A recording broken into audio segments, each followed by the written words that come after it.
There is a power that doesn't speak, it doesn't post, it doesn't perform, it doesn't ask to be seen. It's simply quiet, grounded, unshakable. It's not the kind of power that demands attention. It's the kind that makes attention irrelevant. And that's what most people never understand, that real strength is silent. Real focus doesn't announce itself. Real transformation begins not with noise, but with stillness. Is. We live in a world obsessed with visibility, where everything, thoughts, goals, even healing, is broadcast in real time, where progress is measured by how many see it, not how deeply it's rooted. But the Stoics knew better. They knew that what grows in silence lasts longer, that what's done without applause carries more weight. They lived by a code that rejected performance in favor of presence. Not just presence in the room, but presence in the self. This episode is not about being cold, emotionless, or withdrawn. It's about building inner order in a world addicted to outward validation. It's about reclaiming your energy, protecting your focus, and choosing not to perform, but to live intentionally. To act from principle, not from impulse. To find peace in invisibility and power in restraint. The Stoic doesn't need to be seen. He needs to be clear. She doesn't need to speak. She needs to act. Because when your actions are aligned, your words become optional. And when your mind is silent, not empty, but centered, there is no noise that can distract you. So if you're ready to stop performing and start embodying, if you're tired of the noise and hungry for clarity, these 12 Stoic principles will help you build a kind of power that no one sees coming, because it doesn't come to be seen, it comes to be. 1. Let silence be your foundation. In a world that measures worth by visibility, choosing silence feels almost rebellious. But it's not a retreat, it's a return to depth, to focus, to yourself. Because while noise may grab attention, silence builds substance. And what you build in silence will always outlast what was built for applause. The Stoics understood this on a profound level. They weren't silent because they lacked words. They were silent because they owned them, because they refused to waste speech on what didn't serve principle, because they knew real power is built in the dark, far from the stage. We talk too much. We explain, overshare, defend our thoughts before we've fully lived them. We announce goals instead of building them. We rant instead of reflect. And the problem isn't the talking, it's the timing. Speaking too early gives you the illusion of progress. It tricks the brain into thinking you've done the work, when all you've done is talk about doing it. And nothing collapses growth faster than mistaking performance for purpose. Let's be honest, silence makes most people uncomfortable. It reveals things you've been avoiding: indecision, fear, doubt. It creates a space where excuses can't hide behind noise. But that discomfort is the point. That's where your foundation begins. Because when you choose silence, you're not choosing absence, you're choosing intention. You're saying, I don't need to explain this yet. I need to embody it first. Silence is where the roots grow. Think of it like planting a tree. If you dig it up every day to show people how it's coming along, it'll never take hold. Growth happens below the surface, where no one claps, where no one checks in, where the work is unseen, uncelebrated, but real. That's why Stoics built their lives like temples, slow, quiet, steady. Each value, each principle, each habit, another stone laid in silence. And here's what happens when silence becomes your foundation. Your actions stop needing explanations. Your presence speaks before you do. You move through the world with a kind of stillness that unsettles people. Not because it's cold, but because it's clear. You're not rushing to be understood. You're too busy understanding yourself. But let's be clear, silence is not inaction. It's not passivity. It's focused restraint. It's removing the noise so the signal can strengthen. It's the space where real commitment is forged, and in a world constantly trying to distract you, choosing silence is the first act of defiance, and the first step toward mastery. So ask yourself, am I building in silence, or just speaking loudly about what I haven't done yet? Am I laying bricks, or just narrating the blueprint? Because a house praised too early falls, but a house built in silence, it stands. 2. Speak less, do more. There's a trap that catches even the most well-intentioned minds, talking about doing the thing instead of doing the thing. It's subtle. You tell a friend about your new plan. You post a goal on social media. You write it in a caption with good lighting and the perfect quote. And in that moment, your brain feels satisfied. It feels as if you've already made progress. But you haven't. You've only borrowed the feeling of momentum without earning any of the results. That's the danger of speaking too soon. It gives you the reward without the work. The Stoics knew this deeply. They didn't speak of discipline, they lived it. They didn't announce their virtues, they trained in them quietly, in the background of life, where no one clapped. Epictetus reminded us that if you want to be a philosopher, act like one, not talk like one, not sound wise, not convince others of your potential, but live the identity through action, through consistency, through quiet proof. And that's the essence of this principle. Stop performing your progress. Start becoming it. Think about the difference between someone who constantly talks about what they're going to do and someone who just does it.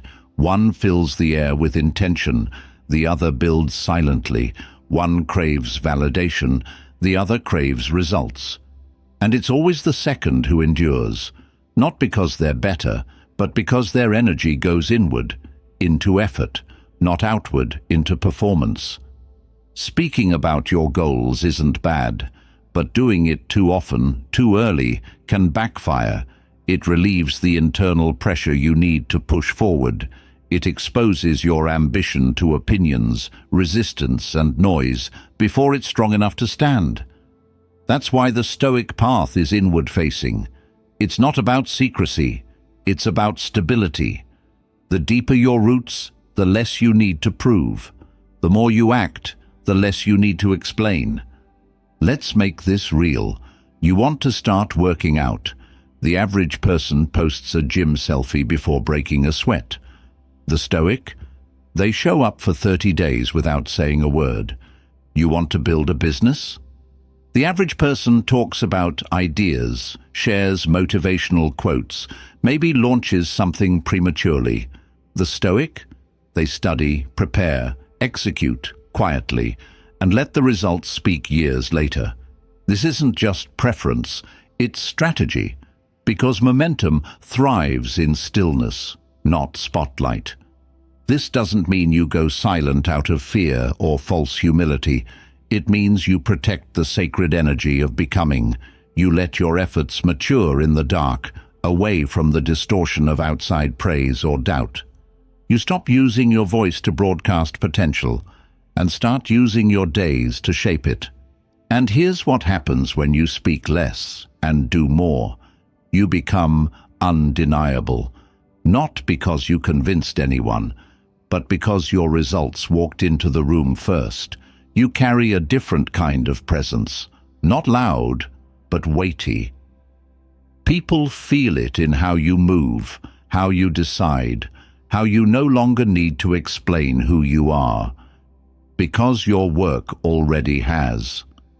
So ask yourself, where am I leaking energy through talk?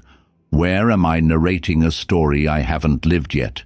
And what would happen if I just shut the door, put my head down, and got to work, quietly, consistently, and relentlessly. Because in the end, the ones who carry the weight are the ones who don't need to talk about it. 3. Don't share the seed, water it. Every idea, every goal, every dream you have is a seed, fragile at first, needing care, protection, and time. But most people never let their seed take root because they expose it too early. They announce it, show it off, talk about what it will be before they've given it a chance to become anything at all. And in doing so, they rob it of its most vital stage, the dark, quiet phase of unseen growth. The Stoics knew the danger of premature exposure.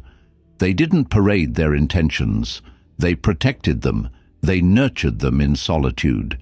Because they understood a deep truth about life and nature. Roots form in silence. Strength forms in silence. Growth that lasts begins in the dark. Imagine a gardener who plants a seed, then digs it up every day to show people how it's doing. What happens? It dies. Not from lack of potential, but from lack of privacy. Your goals are the same. They don't need validation in their early stages. They need focus. They need time to become something real before they're exposed to noise, opinions, and judgment. Sharing the seed is tempting.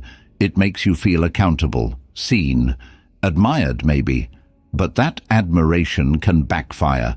It satisfies your ego too early. You get the emotional reward before the result, and that kills hunger. It numbs the drive. It makes you feel closer to the outcome than you actually are. And worst of all, it opens you up to external doubt before your internal conviction is strong enough to withstand it. That's why the Stoic keeps their ambitions private in the beginning, not out of fear, but out of respect. Respect for the process. Respect for how delicate early growth truly is. They don't need to post their habits. They don't need to explain their goals. They just water them, quietly, daily, in the dark. Let's bring this into real life. You want to start a business. You don't need to announce it to 100 people on day one. You need to study the craft, design the plan, take the steps. You want to change your health? Don't post your gym schedule. Just train, just eat clean, just rest, just repeat. Then one day someone sees you, stronger, more grounded, focused, and asks, "What changed?" And you'll smile, knowing it all happened long before anyone noticed. This principle isn't about hiding. It's about honoring the natural rhythm of growth. A tree doesn't bloom overnight. A building doesn't rise without a blueprint. A character worth admiring isn't shaped in public. It's built in silence, through choices made when no one's clapping, when no one's watching, and when the only witness is your own soul. So ask yourself, what seeds have I exposed too early? What would happen if I stopped explaining and started watering? Am I trying to harvest before I've even rooted? Because when the roots are deep, when they've had time to grow in peace, there is no need to fear the wind, no need to explain the process, and no need to prove anything to anyone. Your work will speak when it's ready. Until then, protect the seed. 4. Resist the dopamine of validation. Validation feels good, but it can quietly poison your discipline. Every like, comment, compliment, it rewards the ego before the soul has earned anything real. It gives you the emotional high of achievement without the actual achievement. And the more you feed on that external approval, the more you train your mind to crave it. Over time, you're no longer acting from purpose. You're performing for response. You become addicted to being seen instead of becoming someone worth seeing. The Stoics warned against this need to be praised because it makes you weak, not loud and dramatic, but subtly, invisibly. You start needing feedback to stay motivated. You measure success not by internal alignment, but by external applause. You lose touch with the deepest kind of reward, the quiet peace that comes from knowing you're on your path, doing your work, whether or not anyone notices. Think about how often we interrupt our own process just to get a little hit of validation. You're working on something meaningful, and you stop to share it. Not because it's done, not because it's ready, but because you want to feel a little spark of attention. And in doing so, you fracture your focus. You dilute your drive. You give away the most sacred part of growth, the privacy that gives it power. This is not to say that recognition is bad. It's not. It's human to want to be seen. But the Stoic doesn't need to be seen. That's the difference. They train their mind to find satisfaction in the work itself. They detach the action from the outcome. The process is the prize. And anything extra? That's a bonus, not a fuel source. Let's be practical. You've been consistent in your habits, improving yourself quietly. Then someone notices, compliments you. Suddenly, you feel amazing. But here's the danger. Now you expect to be noticed. And when the compliments stop, so does your consistency. Why? Because your discipline was never rooted in you. It was rented from someone else's approval. To build silent inner power, you have to detox from this. You have to starve the need to be seen. You have to find joy in showing up, not in being clapped for. You have to keep going when no one says a word. Let that silence become your signal that you're finally doing it for the right reason. This doesn't mean isolating yourself or living without connection. It means grounding your motivation internally. It means creating without craving attention, training without needing praise, healing without needing to be pitied, building in such alignment that even if the world stays silent, you still rise. So ask yourself, am I doing this because it's right, or because I want to be recognized? Could I keep going if no one ever thanked me, liked it, or even noticed? Because validation is sweet, but it's hollow, and when you train your mind to love the work itself, not the reaction to it, you become unshakable. Applause fades, but quiet progress, it echoes for a lifetime. 5. Your work is not performance. At some point you have to decide, am I doing this to be seen or to be solid? Because the difference is everything. One is rooted in ego, the desire to impress, to be admired, to be validated. The other is rooted in integrity, the commitment to growth, even when no one's watching, even when no one cares.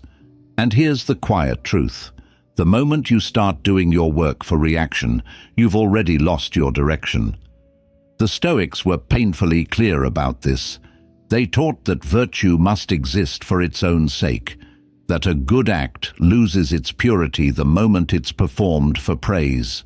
Marcus Aurelius reminded himself constantly not to paint a perfect picture of who he was becoming, but to become it humbly through action, through repetition, through silent work that needed no audience. But in today's world, everything is performance. Every good deed is followed by a post. Every transformation is followed by a caption. Every moment of healing or discipline or success becomes content. And slowly, without realizing it, we stop living for our own alignment and start living for other people's attention. Here's the danger. When your work becomes performance, you become dependent on the crowd. If they cheer, you continue. If they don't, you start questioning everything. And that's when your consistency dies. That's when your purpose fades. Not because you didn't have what it takes, but because your fuel was never pure. Real growth doesn't need to be seen. Real healing doesn't need to be posted. Real transformation happens quietly, often awkwardly, with no spotlight and no applause. Let's say you're helping others, mentoring, supporting, guiding. If you're doing it to be seen as wise or kind, then what happens when no one acknowledges your effort? You burn out. You resent.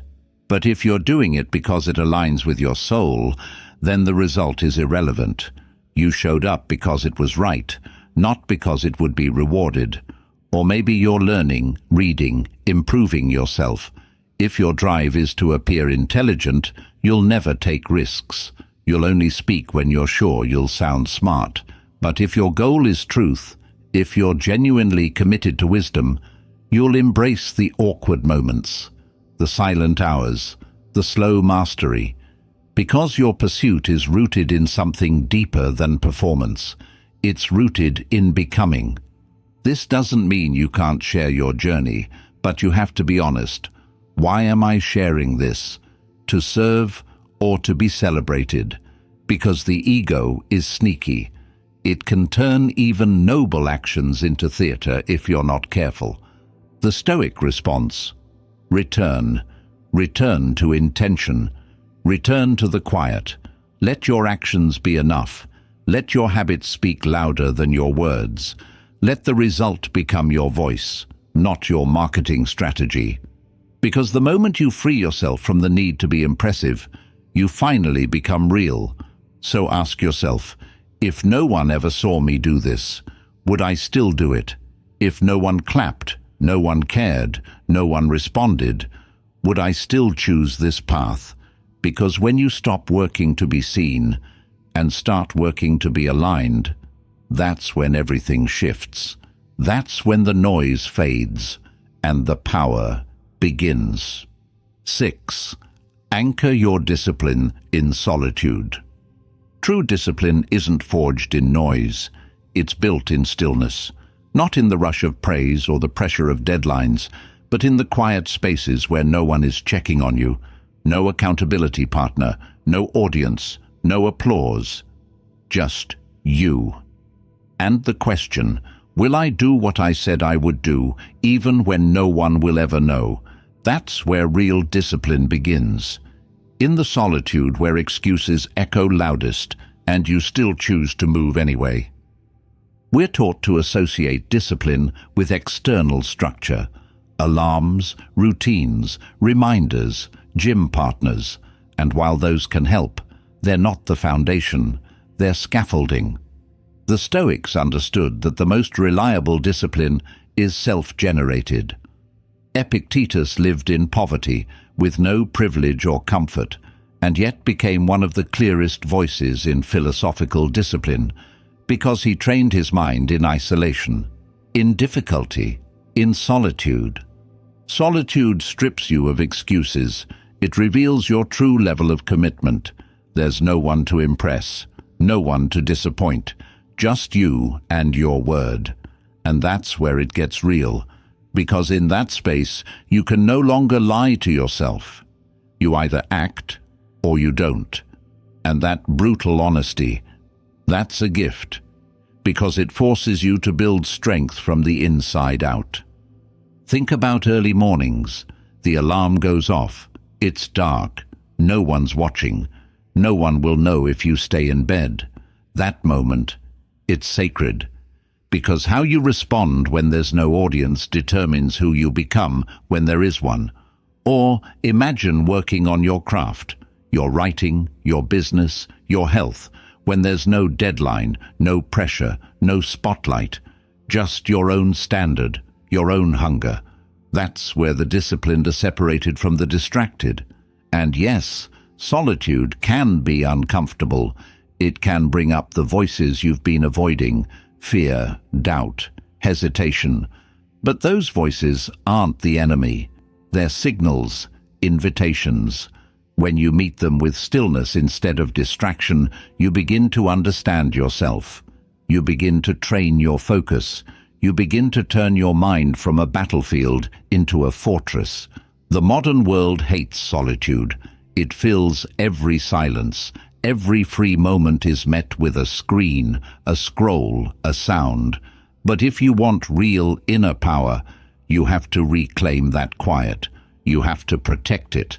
Carve out time where it's just you and the work. No commentary, no broadcasting, just presence. Because when you anchor your discipline in solitude, it becomes yours. Not something borrowed from a system, not something dependent on motivation, but something unshakable, something rooted in your values, your vision, your word. So ask yourself, when was the last time I practiced discipline with no external reward? Do I rely on pressure to stay consistent, or have I built a rhythm I can hold in silence? Who am I when it's just me and the work? Because that version of you, that silent, consistent, self-led version of you, that's the one who doesn't just do the work. They become the work. And once your discipline lives in solitude, the world can't take it from you. 7. Detach from praise. Praise is seductive. It feels like proof, like progress, like a green light that says you're on the right track. But if you're not careful, it becomes a leash, one so subtle you don't realize it's there until you stop moving. Because when your effort is tied to being noticed, you've already given your power away. You're no longer acting from principle, you're performing for approval. And the moment that approval disappears, so does your consistency. The Stoics knew this danger well. They warned against becoming addicted to the opinions of others. Marcus Aurelius reminded himself that fame is empty noise, that what truly matters is doing what's right, whether or not anyone sees it, praises it, or agrees with it. Because praise, while pleasant, is unstable. It depends on moods, trends, biases. One day you're admired, the next forgotten, and if your motivation rises and falls with applause, you'll never build anything that lasts. Let's be honest, we all crave recognition. It's human. But discipline isn't about denying emotion. It's about mastering it, about choosing not to be driven by it. Because once you start needing praise to keep going, you lose access to your own engine. You stop doing things for their own sake. You start chasing the hit, the comment, the reaction, the nod of approval, and your sense of direction becomes blurry, because it's no longer about what you believe is right. It's about what they believe is impressive. Think of it this way. If your effort stops the moment it goes unnoticed, then it was never rooted in you. It was rented from someone else's attention, and that's not discipline, that's dependency. Now imagine the opposite. You wake up, you train, you work, you create. No post, no announcement, no acknowledgement, just quiet repetition, just internal standards, just self-respect. That kind of effort doesn't require an audience. It creates results. And those results, they speak when it matters. The strongest people you know, they've been showing up in silence for years. They didn't wait to be applauded. They didn't need anyone to tell them they were doing well. They built the muscle of consistency, of purpose, of clarity, while no one noticed. And that's what made them unshakable. Not the praise, but the detachment from it. So how do you train this mindset? You practice letting praise pass through you like wind. You receive it without needing it. You say thank you and return to the work. You remind yourself daily, I'm not here to be impressive. I'm here to be aligned. And most of all, you watch your own patterns. If you feel the energy dip when you don't get noticed, pause. Don't punish yourself, but recalibrate, re-anchor. Because your worth is not found in being seen, it's found in being consistent when unseen. So ask yourself, would I still show up if no one praised me? Would I still train, still write, still serve, still grow, if the room stayed silent forever? Because when the answer is yes, you've moved from noise to strength, from performing to becoming. And that kind of power, It's not loud, it's untouchable.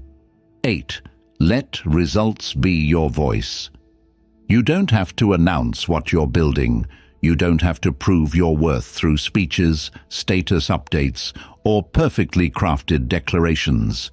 If what you're doing is real, if it's rooted in clarity, aligned with purpose, and backed by discipline, the results will speak for you, loudly, quietly, irrefutably. This is the Stoics' code. Let your work do the talking. Marcus Aurelius didn't post progress updates on his virtues. He lived them. He wrote in private, acted in silence, and left behind a legacy not because he broadcast it, but because he embodied it. That's the difference. The person who seeks applause speaks first. The person who builds speaks last. Or not at all. Think about it. When someone truly changes, do they need to explain it? You can feel it in their presence, their energy, their consistency. No campaign, no announcement, just quiet, sustained evidence. Their results walk into the room before they do, and suddenly everything is different. This is not about pride, it's about direction. When you use energy trying to be understood, trying to convince people to believe in what you're doing, you leak power. You shift your focus from building to branding, from integrity to image. And that shift, even if it feels small, will always pull you off course, because it turns your work into performance instead of purpose. Let's be honest, the temptation to explain is strong, especially when you're growing in ways that others can't yet see, especially when you're breaking patterns they're still living in. But explaining your growth to people who aren't ready to hear it is like yelling into the wind. It changes nothing and exhausts you in the process. The Stoic strategy: don't explain. Build better boundaries. Build healthier habits. Build stronger focus. And let those things do the talking. Not with noise, but with weight. Let your presence, calm, grounded, consistent, become your proof. Think of the builder who lays bricks every day. She doesn't need to say a word. One day, a house stands behind her, solid, real. That's what your discipline does over time. It creates results so undeniable that no one needs convincing. And more importantly, you don't need convincing, because you've seen what silence, effort, and patience can create. So if you feel the pull to justify, to post, to prove, pause. Remind yourself, the most powerful words are the ones you don't have to say. Let your fitness speak through your energy. Let your learning speak through your wisdom. Let your healing speak through your peace. Let your results walk into the room and say everything for you. So ask yourself now, am I building or just broadcasting? Am I moving in silence or waiting to be seen before I move? Because the Stoic doesn't move to impress, they move to build. And once it's built, there's nothing left to prove. 9. Master your emotions before they master you. Your mind is a kingdom, and emotions are its visitors. They arrive unannounced. Anger bangs at the door, pride slips in through the cracks, anxiety whispers from the shadows. And if you're not careful, they don't just visit. They take over. They start making decisions. They steer the car, and before you know it, you're saying things you regret, doing things you can't explain, and wondering how you lost control. The Stoics never said, "Don't feel." They weren't robots. They felt deeply, but they refused to be ruled by those feelings. Their discipline came not from suppression, but from command. Epictetus taught, "It's not what happens to you, but how you react to it that matters." And that principle, that razor-sharp gap between stimulus and response, is where freedom lives. Because emotions aren't the enemy, but undisciplined emotions, those are dangerous. Anger becomes destruction. Fear becomes paralysis. Desire becomes distraction. Left unchecked, they hijack your values. They bend your actions away from who you want to be and into who you swore you'd never become. Think about how many good intentions die at the hands of emotion. You wanted to respond with patience, but your pride snapped first. You planned to stay disciplined, but your anxiety convinced you otherwise. You wanted to forgive, but resentment felt more powerful in the moment. That's not weakness. That's a lack of emotional strategy. So what's the Stoic approach? Feel everything. Obey nothing. Let the emotion rise. Observe it. Study it. Don't rush to push it away, but don't hand it the keys either. Let it burn without letting it scorch your future. The Stoic doesn't suppress the fire. They hold it. They use it. It becomes warmth, focus, fuel, not flames. It starts with awareness. The moment you feel triggered, pause, breathe, ask, what part of me is being threatened right now, my ego or my essence? You'll be surprised how often your emotional reactions are just unexamined fears dressed up as truth. And from there, redirect. Not with force, but with discipline. Anger can become clarity. Fear can become preparation. Sadness can become depth. But only if you take control before the emotion does.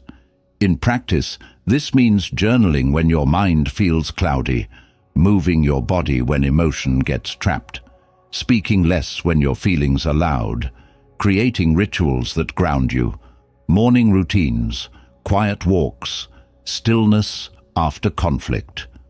These are not luxuries. They are tools, shields, anchors, because once your emotions master you, they define your life. But once you master them, you define yourself. So ask, what emotion tends to control me most? And what would it look like to feel it without feeding it? The Stoic doesn't run from emotion. They rise above it, with awareness, with patience, with inner command. Because the goal isn't to become numb. The goal is to stay in the driver's seat, no matter who tries to grab the wheel. 10. No complaints. Only adjustments. Complaining is seductive. It makes you feel temporarily powerful, like you're taking a stand, like you're highlighting injustice, like you're being honest about how unfair life is. But in truth, most complaining is not a signal of strength. It's a leak, a drain of energy, a surrender of power. Because while you complain, nothing changes. You don't get stronger, you don't get sharper, you just stall. The Stoics had no time for complaints, not because they didn't suffer, they did, deeply, but because they knew suffering didn't give you permission to surrender your agency. Seneca wrote, "A man is as unhappy as he has convinced himself he is." And that's the hidden truth behind most complaints. They're not about what's happening. They're about your choice to focus on it instead of fixing it. To live like a Stoic is to replace complaints with adjustments. Something's not working. Good. That's data. Change direction. Something feels hard. Even better. That's resistance. And resistance is the training ground. Life threw something unexpected at you? Excellent. That's the invitation to grow. But none of that happens while you're ranting about how unfair it is. Let's be clear. Expressing frustration isn't wrong. Venting can be healthy. But living in a state of constant complaint, that's spiritual erosion. It trains your mind to look for what's wrong instead of what can be done. It makes you passive, helpless, a character in your own life instead of the author. Think about how many moments you've wasted complaining about the weather, the traffic, the algorithm, the lack of support, the noise. None of those complaints moved your life forward. None of them built skill or sharpened clarity or strengthened character. They just filled the space where action should have been. Now, think of someone you admire, someone who seems calm under pressure, clear-headed, purposeful. It's not that they've had it easier, it's that they learned early. There's no power in moaning, there's only power in movement. This mindset can be trained. Start with the small things. The moment you hear yourself complain, stop, take one breath. Then ask, what's one thing I can do right now to adjust? Not to fix everything, just to shift, to reclaim control. Then do it again and again, until your reflex becomes action, not reaction. This shift from complaint to adjustment is the foundation of Stoic resilience. It doesn't mean you accept everything. It means you confront everything with clarity, not noise. So ask yourself, what's the thing I keep complaining about but haven't changed? What energy am I wasting on noise that could be redirected into movement? Because every complaint is a missed opportunity, and every adjustment, it's another brick in the house of your self-respect. Complain less, adjust faster. That's how you stay in motion, even when the world tries to slow you down. 11. Own only what you can control. There's a weight we all carry, but most of it isn't ours. We worry about what others think. We try to fix what's out of reach. We internalize things we didn't cause, can't change, and were never responsible for. And little by little, that weight drags us down. Not because life is heavy, but because we're holding what was never ours to begin with. The Stoics drew a clear line between what is within our control and what is not. And to them, peace, real, grounded, resilient peace, was only found on the side of that line where you hold the reins, your thoughts, your actions, your words, your attitude. That's yours. Everything else? The weather, other people's opinions, the economy, the past. That's not yours. That's not your domain. Epictetus put it plainly. Some things are up to us, and some things are not. That single sentence can set you free, if you have the discipline to live it. Think about how often your stress comes from things you can't control. A delay, a criticism, a rejection. You react as if reacting will change it. You carry it as if carrying it will fix it. But it doesn't.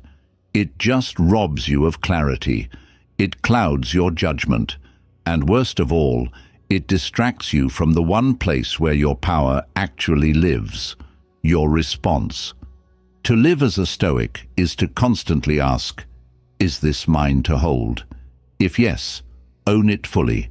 No excuses, no deflection, just full accountability. But if it's not yours, release it. Not because it doesn't matter, but because it doesn't belong in your hands. This mindset is radical in its simplicity. You're anxious about how someone perceives you? Ask yourself, did I act with integrity? If yes, let it go. You're frustrated by circumstances? Ask yourself, what part of this can I influence? Focus only on that. The rest? Irrelevant noise. You're upset at yourself for how something turned out? Ask, did I give my best with what I knew at the time? Learn, adjust, move. It's not indifference. It's clarity. And clarity is freedom. When you take responsibility only for what's yours, your effort, your principles, your words, your life simplifies. The mental clutter fades. You stop being a prisoner of other people's moods and choices. You stop reacting to everything. You start choosing how to show up, how to move forward, how to lead yourself. And that, right there, is what freedom actually is. Not controlling the world, but refusing to let the world control you. So ask yourself, what am I currently carrying that doesn't belong to me? What would my day feel like if I focused only on what's in my hands and let go of the rest? Because freedom doesn't begin when you gain control. It begins the moment you stop needing it and take full ownership of what's already yours. Shut the door on distraction, pick up your responsibility, and move forward, lighter, sharper, stronger. 12. Live like no one is watching, because they aren't.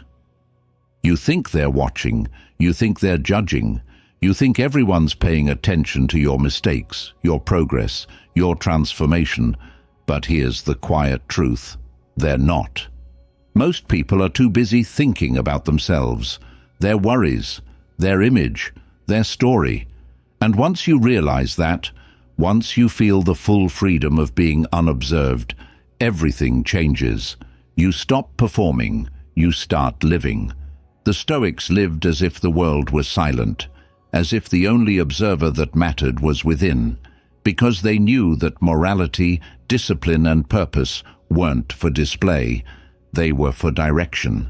Marcus Aurelius reminded himself, "Be indifferent to what makes no difference." And the gaze of others? Their fleeting approval or passing judgment. That makes no difference to the soul that knows itself. But many of us still live like the camera's always on. We hesitate before taking a step, fearing what others might think. We adjust ourselves to fit in, even when it betrays our core. We censor our growth so it doesn't make others uncomfortable. And without realizing it, we become a version of ourselves made not from truth, but from performance. This is the trap. When you believe someone's always watching, you live to be understood. You over-explain, you overcorrect, you overthink. But when you remember the truth, that most eyes are facing inward, not outward, you can finally release the pressure. You can reclaim the space to grow imperfectly, to stumble freely, to rise without needing a witness. Living like no one is watching doesn't mean living recklessly. It means living with integrity, doing the right thing not for applause, but because it's aligned. Choosing discipline not because it looks good, but because it feels right. And most of all, building a life that makes sense to you, even if no one else gets it. Let's be honest, this world is noisy. It tries to pull you into comparison, into performance, into the endless loop of approval seeking. But the Stoic breaks that loop with a single decision: I will live for truth, not attention. So what does that look like? You follow your morning routine even when it's invisible. You keep your promises to yourself even when no one checks in. You speak less. You react less. You move slower. Not to impress, but to align. Because that's what real power is. Integrity without audience, peace without permission, movement without marketing. So ask yourself, what would I do differently if I truly believed no one was watching? What choices have I delayed because I feared misunderstanding? Because once you let go of the imaginary crowd, you stop living for applause and start living with presence. No performance, no pretending, just practice, just presence, just you, becoming. Real power doesn't need an audience. It doesn't need applause, approval, or permission. It moves in silence. It grows in solitude. It rises without announcement. That's the Stoic way, not to be seen, but to be solid. Not to impress, but to embody. And in a world obsessed with noise, performance, and visibility, that kind of inner power is rare and unstoppable. These 12 principles aren't just ideas. They're anchors. They're tools for reclaiming your energy from the opinions of others, for building a life rooted in action, not announcement, for letting your results speak while you stay grounded in your work, your vision, your silence. Because the moment you stop performing, you start progressing. The moment you stop explaining, you start becoming. And the moment you stop needing to be watched, you become truly free. So here's your invitation. Protect your focus. Withdraw your energy from noise. Return to your rhythm, your code, your path, and live like no one's watching, not because they aren't, but because it doesn't matter anymore. If this episode spoke to something quiet but powerful inside you, share it with someone who's ready to rise in silence. And if you're walking this path, not loudly but with calm intention, you're not alone. Keep building, keep showing up.